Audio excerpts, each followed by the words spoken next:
The Chargers failed their report card. Just this morning, the NFLPA released their team report cards for the second straight year, which takes into account several different things that teams have for players, such as the locker rooms, the training staff, the weight room, the cafeteria, basically everything that the team provides the players. Now let's take a look to see how Dean Spanos ranked this year, because last year the Chargers ranked 30th out of 32 teams. So make sure to like and subscribe if you do enjoy this content, bro. It helps me out so much. And now let's see if Dean Spanos improved his ranking this year. So there are several different categories, and the very first one here is treatment of families, an F overall grade. They provide a family room at the stadium. They have daycare, but it's not on site, and the players have to pay. A major complaint from players is that the daycare is not convenient for them to use and that the team charges players, and like most teams in the NFL. So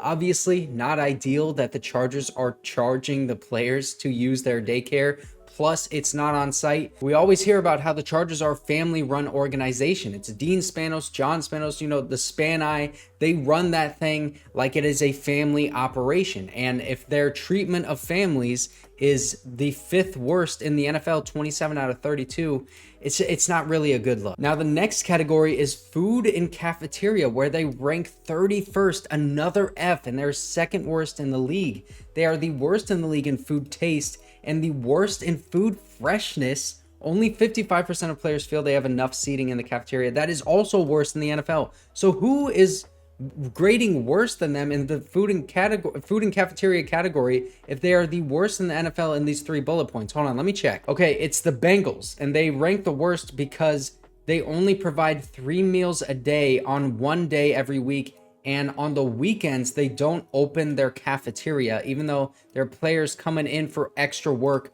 on the weekends. So the Chargers are doing at least the bare minimum here in giving the players 3 meals a week. Hopefully Jim Harbaugh and Ben Herbert are going to be able to bring some change into the organization when it comes to the food and that cafeteria, because they are bringing in that whole new strength and conditioning staff. Ben Herbert is going to be that weight room guy, and he's going to work very closely with these nutritionists. Hopefully this 31st in the league ranking and the worst in the league in all of these 3 areas right here, hopefully that's going to improve with that strength staff coming in. Jim Harbaugh is going to change a lot of things. So is Ben Herbert. And then also you got to keep in mind that they're going into that new facility. So this food and cafeteria, section and area, it's going to be entirely different. Hopefully the food changes as well. Now the next category, nutritionist and dietitian, 16th in the league. So they got a B here. They're right in the middle of the pack, 16 out of 32. 87% of players feel that they get an individualized plan, which is 12th in the NFL. So it's good that each player is feeling like they're getting their own meal plan along with hopefully their own training plan. But if the food is not good and they feel like, if I just scroll up here, the food doesn't taste good and the food is not fresh at all, then does that individualized plan really matter?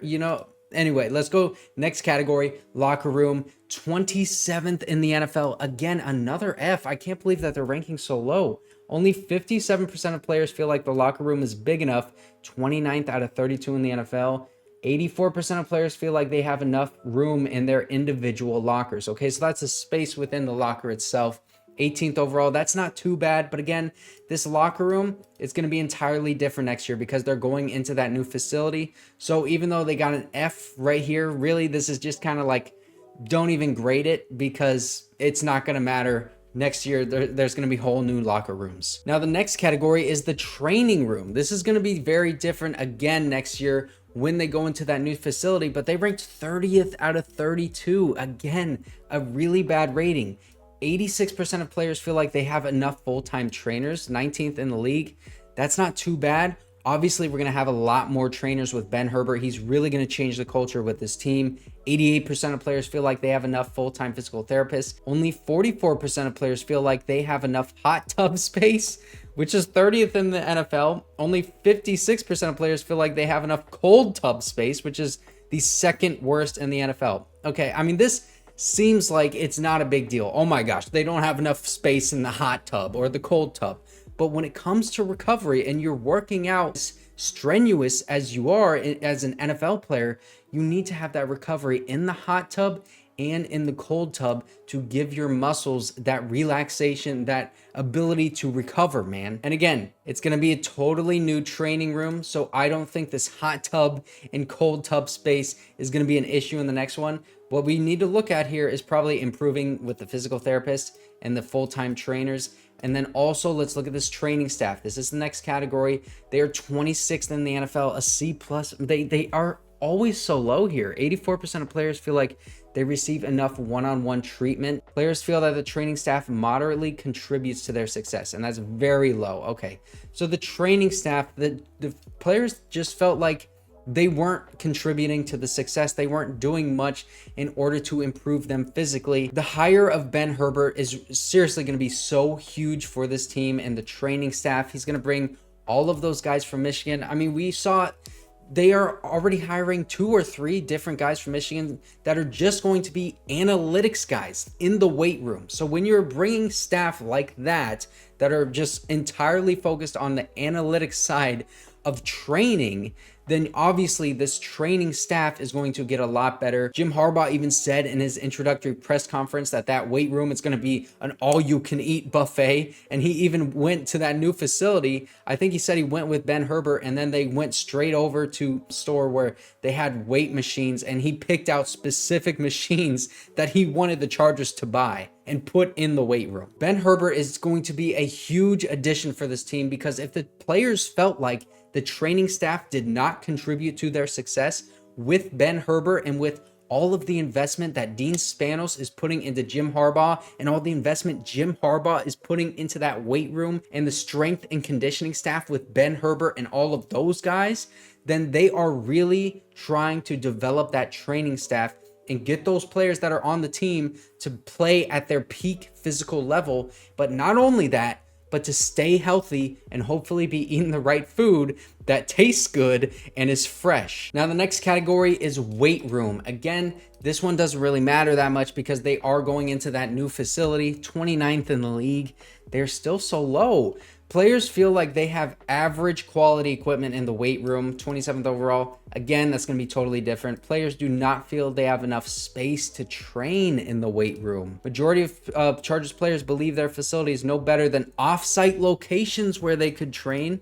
Only 5 other teams in the league have similarly poor impressions of their weight room. Wow. So the weight room was really, really bad, and they definitely needed that new facility. I mean, if the Chargers players are thinking that they could just go to a freaking Planet Fitness in the LA area and get a same quality workout as they could in the official team facility weight room, that is really not a good look at all. That's even worse than I thought, to be honest with you. Ben Herbert, it's seriously going to be such a huge deal. I hope that with that addition of Ben Herbert specifically, but also with that new weight room and the training staff, that we can see less injuries and we can see the players out there hopefully playing a little quicker, have a little more extra burst, a little more energy. Because seriously, if they're training better and they are recovering better, like with more hot tub and cold tub space, then why would they not be able to bring that onto the field and play faster or feel fresher on the field and play, with an extra burst? You know what I mean? Now, the strength coaches is the next category. And again, this one doesn't really matter. 28th in the league. None of these guys are really going to be on the team anymore. Moderately contribute to their success. Okay. And they feel like they get an individualized plan. That's great. But those guys really aren't going to be on the team anymore, except for one guy. Team travels, the next category, 29th in the NFL. Players' ratings of their travel schedule position them as the 4th worst in the league. They refuse to send an equipment truck ahead of time, causing them to sit on the tarmac waiting for the plane to be loaded. Only 55% of the players feel like they have a comfortable amount of personal space during the flights. Chargers do not require that the players have roommates before games. Okay, I mean, I feel like that would be the bare minimum, not to have roommates. But obviously not ideal to be waiting for the flight because your equipment staff is loading all of that equipment onto the plane. I mean, obviously you would want to send 2 planes. Maybe you can say Dean Spanos is trying to be eco-friendly here. Or if you're cynical, maybe you think he's trying to save a buck and not send 2 of his planes out there to wherever they're traveling to. Next category is head coach. How did Brandon Staley do? He got a B, which is actually the highest grade that we have seen so far. 96% of players feel former head coach was efficient with their time. That was 10th in the league. Players feel that Brandon Staley was somewhat willing to listen to the locker room, which was right in the middle of the pack, 16 out of 32.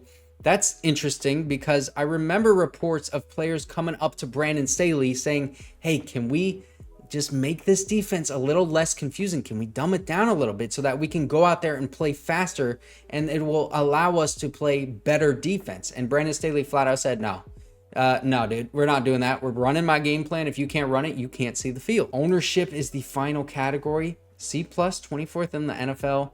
Dean Spanos receives a rating of 7.7 out of 10 when considering his willingness to invest in the facilities, which is 24th overall. Okay, I would expect this grade to improve next season because this is before the whole new facility. Obviously, this is before the Jim Harbaugh signing, Ben Herbert being signed, and then bringing all of his guys, this huge investment into the coaching staff.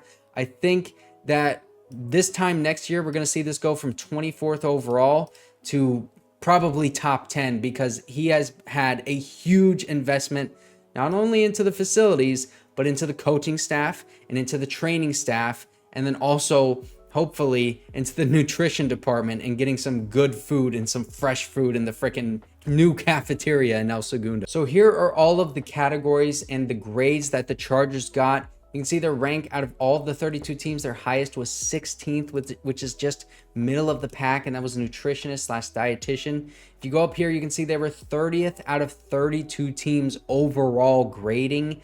And you can see, if you read right here, good news is that the team is close to finishing the brand new facility scheduled to be open at the beginning of next season, but the team is still located in a temporary facility that was not built to be an NFL caliber workplace. That is why we see such low ratings here in locker room, training room. The players said that they didn't feel like they had enough room to train. The locker room was too small. Their individual locker was too small. And also, like, the cafeteria and the food was terrible. You can see the team travels and the food program being 2 areas that they can improve on, which that new facility is not going to directly improve. So hopefully all of this gets better. Last year it was 30th out of 32 teams. This year, same ranking. Hopefully it gets better with the addition of Ben Herbert. That's going to be huge, as well as the new facility. So a lot of interesting stuff there. Hopefully Dean Spanos can fix these issues with that new facility in El Segundo. And if you did not see my video yesterday, Joe Hortiz, the general manager, had a lot of interesting stuff to say at the scouting combine.